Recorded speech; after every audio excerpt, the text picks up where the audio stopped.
Good morning, everyone. It's Nick from Claret and Booze. Welcome back to the channel. How are you all feeling? It is the morning of it is the biggest game in the last 46 years, isn't it? I am still confident, but, you can't not be nervous coming into this game, can you?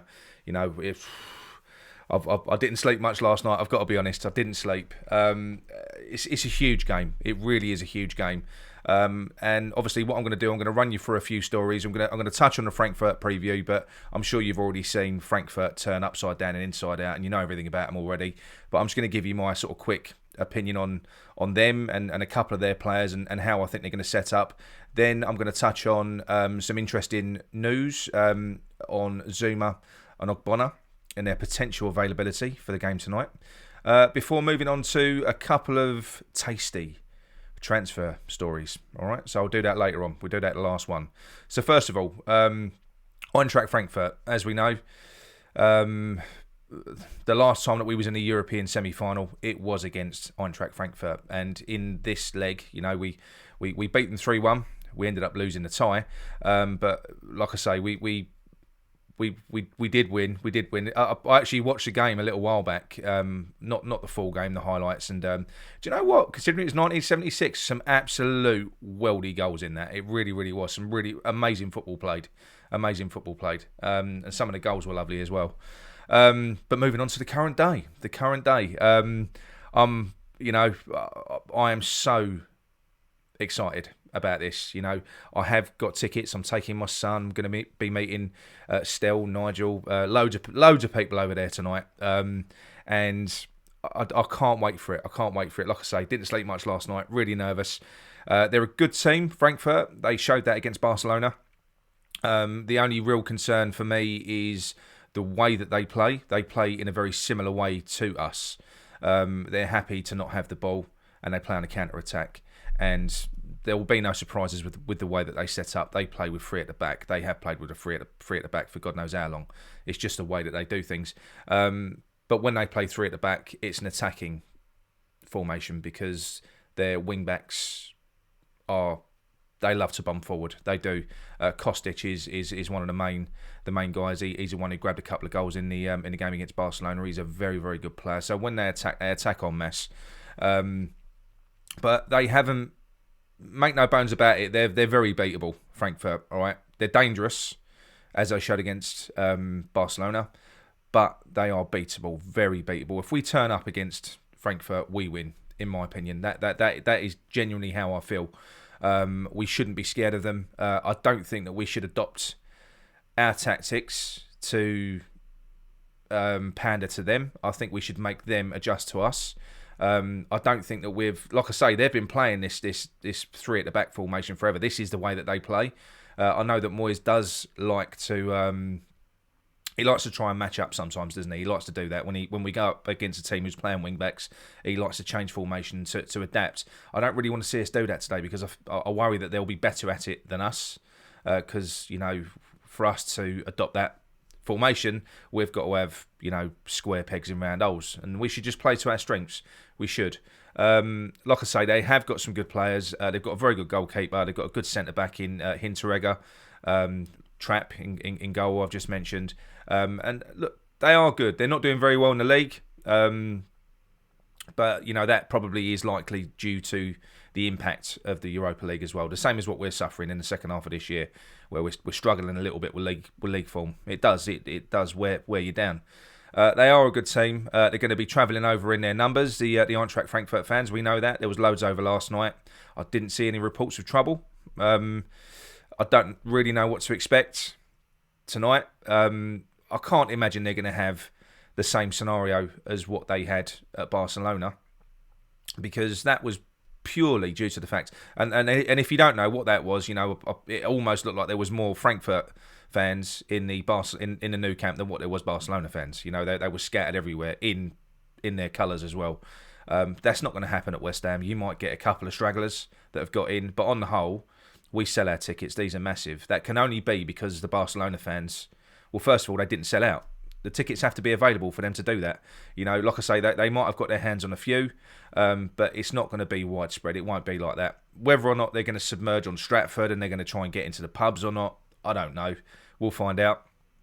But from what I've been led to believe about Frankfurt, they're a very, very well supported team. They really are. You know, they're a credit to their team, their supporters. They travel everywhere, same as us. They travel everywhere. I mean, there was a ridiculous amount of requests for their home tie against Barcelona. It was 250,000. So it gives you an idea of the scale of their fan base. And I do expect to see lots of them over there tonight. However, I'm sure we know they've got their ultras and they've been mouthing off on social media.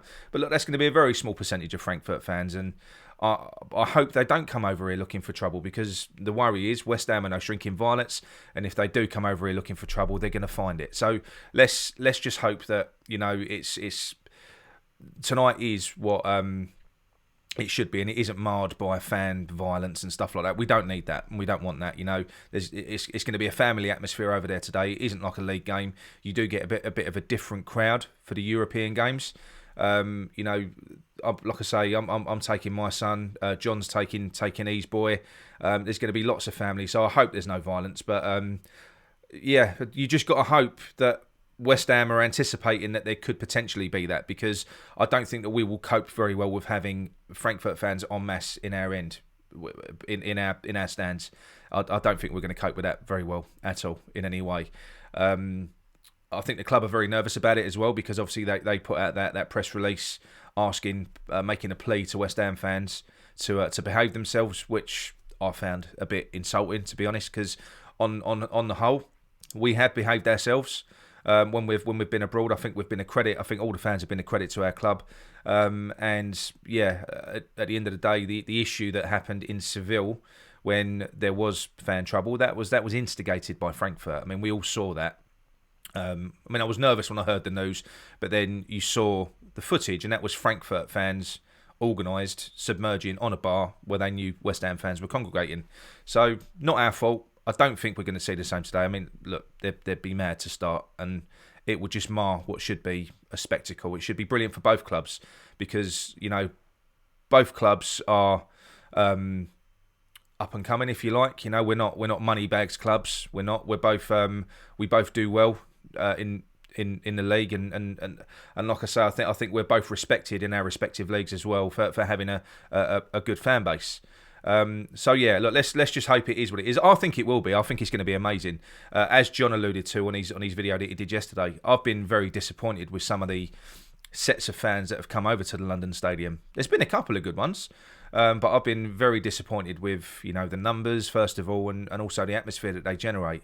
I don't think that's going to be the case tonight. I think that they will add to the atmosphere. I think they'll be lively, they'll be loud, they'll make it spicy, which is what we want, right? That's what we want. So yeah. So anyway, what are your thoughts on the game? You know, are you going over there? You know, even if you're watching it from home, because I'll be honest, I didn't get to the Lyon game. And sadly I didn't get to the Sevilla game as well.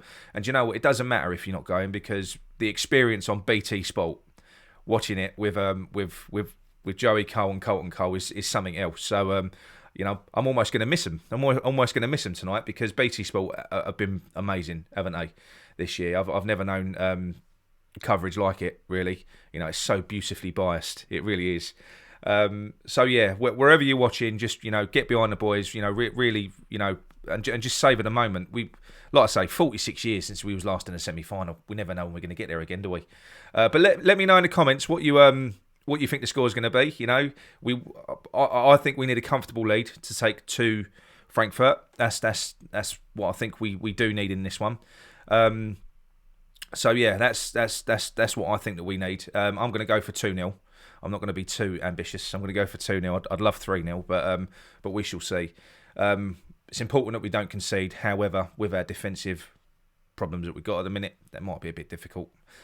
We'll get onto that now. So, Zouma and Ogbonna. I don't know if you saw the Moyes press conference.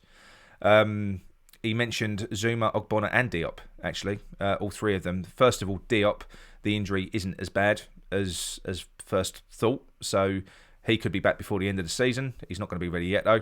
Zouma and Ogbonna, apparently they're both training again. You know, they're both training. Where they are with fitness, I don't know. Rashane Thomas from The Athletic did report yesterday that there was an open training session and Zouma wasn't on the pitch, but Elise was.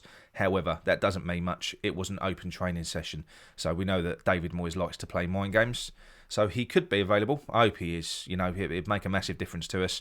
And also Ogbonna. He's been training on grass now for quite some time. So yeah, I think, look, we don't want to risk players getting injured again. But come on, if there is a time to take a risk, now's the time. So if you've got a player that is important, that we need, that is on the cusp of full fitness, just let him play. As far as I'm concerned, we're almost at the end of the season now. This game is massive. If we don't progress through these next 2 ties, then the season's it's not over and dead, but you know what I mean. Yeah, and I think Moyes will gamble. This is massive for him as well. As long and as good as his career's been, he needs a trophy. Moyes, I think he deserves one. I think this team deserve one, and I do feel like this year is going to be our year. So, yeah, Zouma, Ogbonna, Diop isn't going to be available. Zouma could be. Other people have reported that now as well. Like I say, X has reported it, and Ogbonna, I wouldn't be surprised to see him on the bench. So we shall see. And also Elise as well. He's been training with the team. So yeah, that would be very positive news, because, like I say, what we don't want to do is concede. We don't want that to happen. So we need a couple of goals cushion so that we can go to Frankfurt and enjoy ourselves and just see it over the line. So let's move on to our first transfer rumour, just to close the show. I don't know whether you've seen the stories linking us to Belotti. It's a long-standing link. We seem to get linked with him in more or less every window. But this year he's available on a free. We could sign him on a Bosman, and he's only 28. Look, he's not been prolific for Torino. He is their captain. He's an Italian national player as well. He's a good player. Look, Torino are not a very good team. That's the long and short of it. They don't create many chances for him. He's a good player. He's a good player on a free transfer. And do you know what? I know there's a lot of people that sort of look at him and talk about him and go, "Oh, yeah, I think we can do better. I think we can do better." I'm sure we could. But it all comes down to what type of profile of player fits in our team. You've only got to look at. I'm not comparing him to Dawson by any stretch, but you look at Dawson. Nobody wanted Dawson. You look at Lingard. Nobody wanted Lingard. But if Belotti came in, he's another leader to add to our collection of leaders that we've got in our team.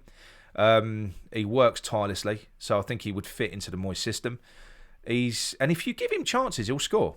It's not that he's not clinical. He doesn't get many chances in the Italian league. He's not a duffer in front of goal or anything like that. He's a bloody good player. So I think he deserves a move to a better team. I think we are a better team, and I think he'd do well. So for me, I'd be over the moon with almost any striker at the minute. But yeah, Belotti, I think he's better than people give him credit for. I really do, and I think if he came to the Premier League, I think he's got the tools to succeed. I think he'd fit in the Premier League, and he would fit, more importantly, at West Ham. So yeah, like I say, this is just one of God knows how many players that we're linked with in that position. So we're going to move on to the second and final transfer link for today, and that is Jonathan David. Again, another player that we've been linked with pretty heavily, certainly in January. Now he's a fantastic talent. There's no doubt about that. He's unbelievable, and I think he would fit as well. He's a different profile of player. I don't think he's a powerhouse. But he's got so much pace, and we need pace up front. And he's clinical. He's class. The bloke is absolutely class. He's 22. So although there would be the reported fee that Lille are looking at selling him for, are now looking at releasing him this summer, is 50 million euros. I don't think that's a risk on a player like him. He's 22. His value it's not going to drop. He's the only issue that you've got with a player like him is his profile. He's a big profile player. There was talks of PSG looking at him to replace Mbappe. That's how highly the guy's rated. And rightly so. He's a brilliant player. But we're in the mix. We are in the mix for Jonathan David.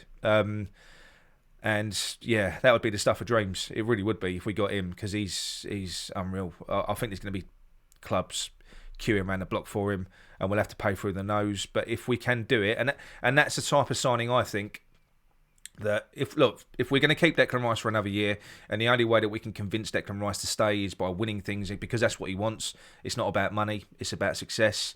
Then retaining Declan Rice, winning the Europa League and getting Champions League next year, bringing in players like Jonathan David to help us actually compete in the Champions League, as opposed to, not competing and dropping down into the Europa League again, basically being the bloody Norwich of that competition. Then that's only going to help our cause, So it's a massive, massive summer for West Ham and David Moyes. It really is. We've got a lot of money to spend without the sale of Declan Rice, which everyone keeps on trying to push, which we're all bored about. I don't think he's going to go. Personally, I don't think we'll let him go. He might want to go, but it's tough shit, isn't it? At the end of the day, he's been told he's staying, so he's going to give us another year. So let me know what you think. Who would your preference be? I mean, I'm pretty sure everyone would go either. Why not both? Why not both? Take both of them. But yeah, that's stuff of dreams to get Jonathan David. And look, I'd be over the moon with Belotti as well. I think that'd be an impressive signing, because under a Bosman, there's going to be a lot of teams after him. It's not like he's going to have a shortage of takers. So yeah, good players, 2 good players, and I'll review a couple more on my next show. And that's it from me. That's it from me today. If you enjoyed the show, please give me a like. And don't forget, if you're new around here, subscribe to the channel as well. I've got a couple of great videos that have been put out this week by John and Gary. So if you haven't seen them, catch up with them. Really, really good videos. And we'll be back on Friday for the hangover, hopefully to discuss a brilliant win against Frankfurt. And so yeah, that's it from me. Come on, you Irons.